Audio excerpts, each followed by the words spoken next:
Hi friends, నేను మీ చంద్ర. ఈరోజు మీకు ఒక కొత్త మొక్కని పరిచయం చేస్తున్నాను. చూడండి, ఎంత బ్యూటిఫుల్ ఉన్నాయి కదా. మరి ఇవి మల్లెపూలు కాదండి, ఇవి నందివర్ధనం ఫ్లవర్స్ అంటారు. మరి నందివర్ధనం పూలని ఎక్కువ శాతము పూజకి ఉపయోగిస్తారు. మరియు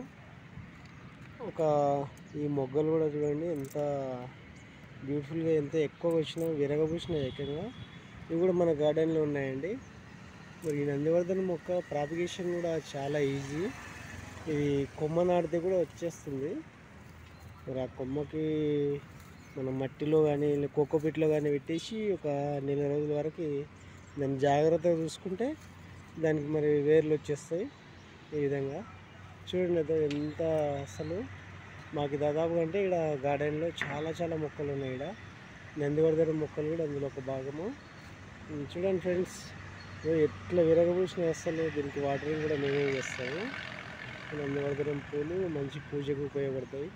మా గార్డెన్లో ఎంప్లాయీస్ కూడా మరి ఈ పూలని పూజ కోసమని తెంచుకొని వెళ్తారు. నందివర్ధనంలో వచ్చేసి ఒక 3 రకాలు తెలుసు నాకు. 3 రకాలు ఉన్నాయండి. చూడండి ఎంత మంచిగా ఉంది. ఓకే ఫ్రెండ్స్, నా వీడియో నచ్చితే లైక్ చేయండి. నేను మీ చంద్ర.